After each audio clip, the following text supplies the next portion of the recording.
David Macdonald, Senior Economist, Canadian Centre for Policy Alternatives, joins us now. David, good evening and thanks for your time. Your read on these numbers, was this expected? Well, it's certainly positive that we're not in technical recession territory. That was a real possibility as of these numbers today. We saw that negative first quarter, and we've got this negative second quarter. We've got this positive third quarter. The trouble is they've essentially canceled each other out. We've seen no real GDP growth since this whole kerfuffle with the United States started in March of this year. So we didn't see negative growth, but we didn't see much positive growth either. If we start the clock when the tariffs started from the U.S. So I'm just curious then, explain to us what resulted in this sort of an upswing, looking at the numbers in the past 2 quarters and this growth this time around?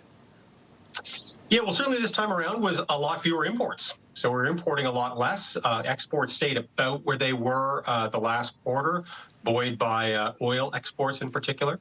The federal government stepped in a big way on the defense front. We're buying a lot of capital, defense capital.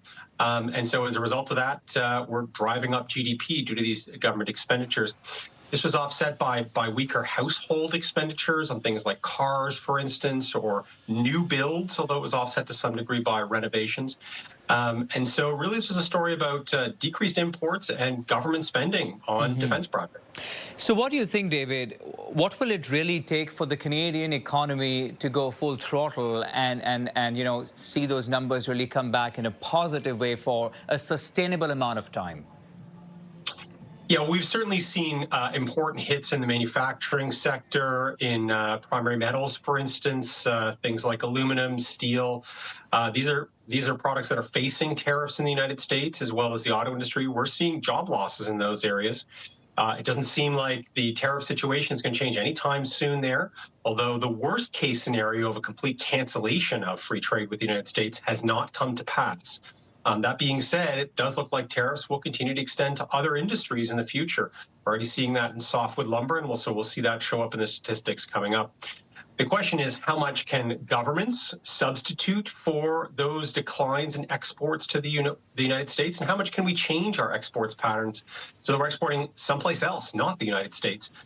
Those are real challenges, and they're not short term; they're really long term. For sure. And briefly, if you could, David, about next month's announcements, Bank of Canada, where interest rate is concerned. We saw a cut in October. What do you think this will do? How will this result in any sort of change, if any? I mean, had we seen a technical recession today, I think that would have put more pressure on the bank to cut rates again. They're at the bottom now of what they consider the neutral range, which is to say they're not stimulating the economy, but they're not harming the economy either. It seems pretty likely at this point that they will stand pat in that December decision. Okay, we'll leave it at that. David Macdonald, Senior Economist with the Canadian Centre for Policy Alternatives. David, thank you for your time. Thanks for having me.